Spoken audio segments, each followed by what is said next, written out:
Halo Sobat Mania, kembali lagi di BRC Official.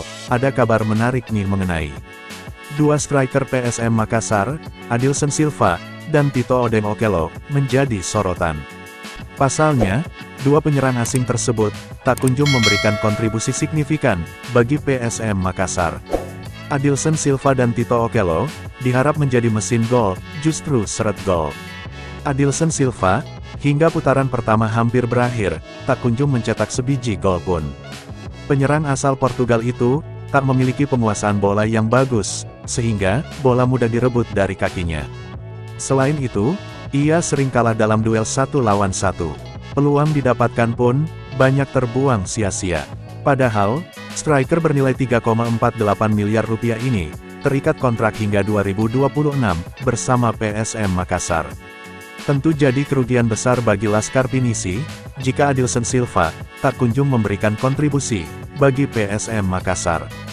Kondisi lebih baik, sebenarnya dicatatkan oleh Tito Okello. Striker asal Sudan Selatan itu, telah mengemas 2 gol, dari 10 laga. Namun, Tito Okello, dinilai banyak juga membuang peluang di depan gawang. Padahal sebelum direkrut PSM Makassar, striker berusia 28 tahun ini, menjadi salah satu top scorer Liga Kenya.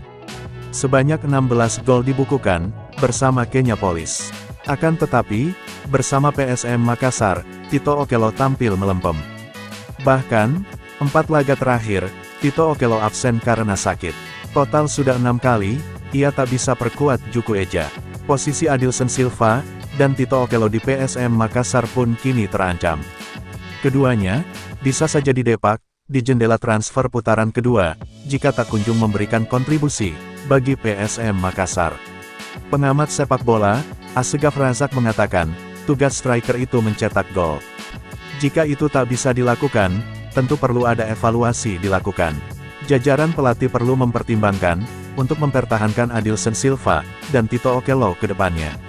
Apalagi, kesempatan bermain, telah diberikan kepada penyerang nomor punggung 9, dan 20 itu. Kita butuh striker yang bisa mencetak bola, begitu ada peluang bisa diselesaikan. Dua striker ini selalu diberikan kesempatan, tapi kontribusinya kurang.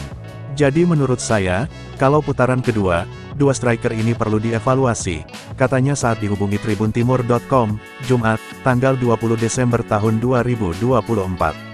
Kalaupun keduanya, pemain ini benar-benar dilepas, di putaran kedua nantinya, Asegaf mengatakan, PSM Makassar harus selektif, merekrut striker pengganti.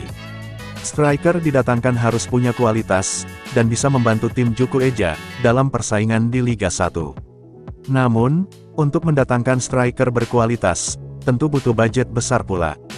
Kita mendatangkan pemain, namun tentu kembali ke manajemen, kalau pemain bagus pasti agak mahal juga, jadi sesuai budget, ujar mantan pelatih PSM Makassar ini. Jika PSM Makassar tetap mempertahankan Adilson Silva dan Tito Okello, tugas berat berada di pelatih.